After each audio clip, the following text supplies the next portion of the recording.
கிறிஸ்துவுக்குள் அன்பான கர்த்தருடைய பிள்ளைகளே, இன்றைய வேத வசனமும் ஜெபமும் 1 தெசலோனிக்கேயர் 5:15. ஒருவனும் மற்றொருவன் செய்யும் தீமைக்கு தீமை செய்யாதபடி பாருங்கள்.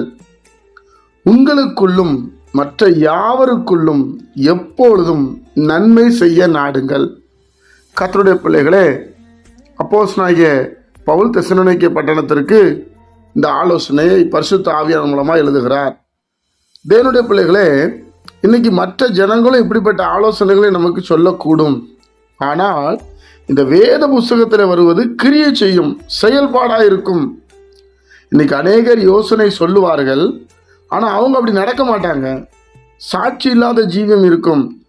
ஆலோசனை ஏராளமான இடத்திலிருந்து வரும் பிரியமானவர்களே, ஆனால் அதில் கிரியை இருக்காது.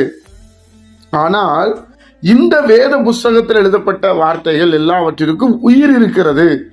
ஏன்னா இதை பரிசுத்த ஆவியானவர் மூலமாக எழுதப்பட்டது.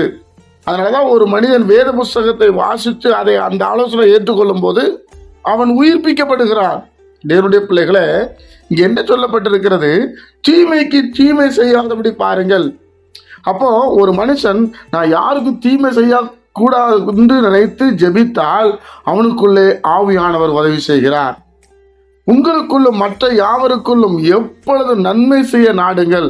நான் எல்லாருக்கும் நன்மை செய்ய நினைச்சு அவன் ஜெபித்தால், இயேசு கிறிஸ்துவிலே ஜெபித்தால், பரிசுத்த ஆவியானவர் அவனுக்கு உதவி செய்கிறார். பிரியமானவர்களே, மற்ற புக்குகளுக்கும் மற்ற நல்ல படித்த அறிவாளி சொல்வதற்கும் இந்த வேத புஸ்தகம் சொல்வதற்கும் ஏராளமான வித்தியாசங்கள் இருக்கிறது. என்னுடைய வாழ்க்கையிலே நான் மற்றவர்கள் எவ்வளவுதான் சொன்னாலும் என் இருதயத்தில் ஏற்றுக்கொள்ள முடியாத ஒரு சூழ்நிலை இருந்தது. எப்பொழுது இந்த வேத புஸ்தகத்தை நான் படித்த பொழுது, இந்த வேத புஸ்தகத்தை நான் தியானித்த பொழுது, இந்த வேத புஸ்தகம் என்னோடு பேச ஆரம்பித்தது, என் வாழ்க்கையிலே மாற்றம் வந்தது என்று சொன்ன ஏராளமான தெய்வ மனிதர்களை நாம் பார்க்கலாம். தேவனுடைய பிள்ளைகளே, அப்போ நம்மளும் மற்ற ஒருவனுக்கும் தீமை செய்யக்கூடாது, மற்ற யாவருக்குள்ளும் நன்மை செய்ய நாட வேண்டும். நம்மளால் முடிந்த நன்மை நாட வேண்டும். இந்த வேத புஸ்தகத்திலிருந்து தான் எல்லாரும் எடுத்து பேசுகிறார்கள், அவர்கள் தனிப்பட்ட கருத்துக்களை சொல்லுகிறார்கள். ஆனால் இந்த வேத புஸ்தகத்துல தான் இது எழுதப்பட்டிருக்குது பிரியமானவர்களே. அப்போ யாருக்கும் தீமை செய்யாதபடி பாருங்க, உங்க வாழ்க்கை ஆசீர்வாதமா இருக்கும். எல்லாருக்கும் நன்மை, முடிஞ்ச அளவு நன்மை செய்யுங்க.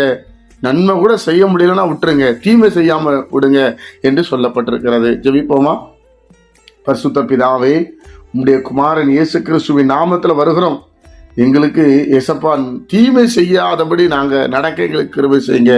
எங்கள் அறிவும் எங்கள் சிந்தனையும் குறைவு உள்ளது, மற்றவங்களுக்கு நன்மை செய்ய எங்களுக்கு கிருபை செய்யுங்க. ஆண்டவரை கேட்கிற ஒவ்வொரு பிள்ளைகளையும் ஆசீர்வதியும். கர்த்தராகிய இயேசுவின் மூலம் ஜெபிக்கிற நல்ல பிதாவே, ஆமேன்.